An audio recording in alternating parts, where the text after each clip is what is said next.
I'm here today with Stephen Stegall of the Crackpot Garden and Street Fair Farms. And Stephen, most people think about the farmers market, they think of the summertime. They think of squash, zucchini, tomatoes, okra, and they don't really realize that all year round we have fresh produce here, even as we go into the fall. So tell me a little bit about what your farm will have to offer as we transition from fall into winter. Well, fall is definitely your best time for greens. So one thing that I'm trying to do is diversify my greens game because we have been growing just beautiful lettuce for like the last probably 3 years now, and we've gotten a pretty good system down for getting those out of the ground up and beautiful and to market.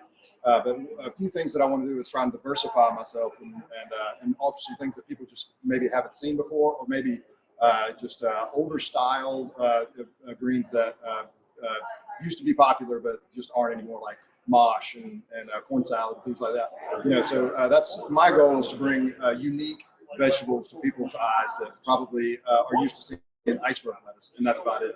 So we have at least 7 or 8 different varieties, I think, maybe, and we're going to probably be going to about 12 different varieties of lettuce next year.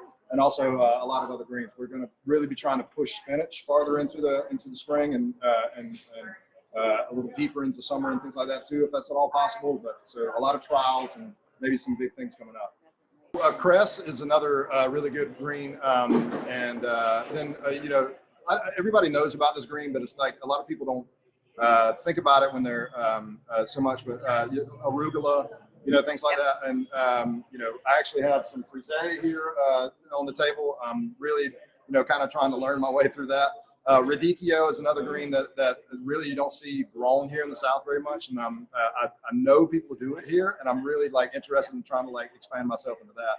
But definitely there are some more tender mustard greens that may make a wonderful addition to salads that people normally, when they think about mustard greens, it's just kind of cooked in a pot and then served beside your pork chops or something like that. Yep. Mustard greens are a really diverse crop that can be added and just given a little bit of spice to a lot of your salads. So definitely, not to put too many plugs here, but just go to any seed company that offers kind of greens, and there's an entire list of just wonderful greens that go through there, and they're super easy to plant.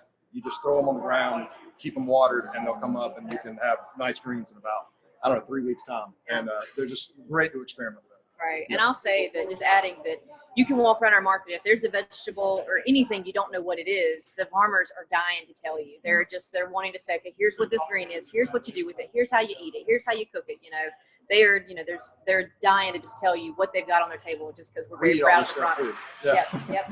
And microgreens too. I didn't mention that. Yeah. But microgreens are just a whole other genre and avenue of greens that really are, over the last probably decade or so, that's kind of taken off and become a staple product of its own. But it's a whole other avenue that we could spend hours talking about. Yep.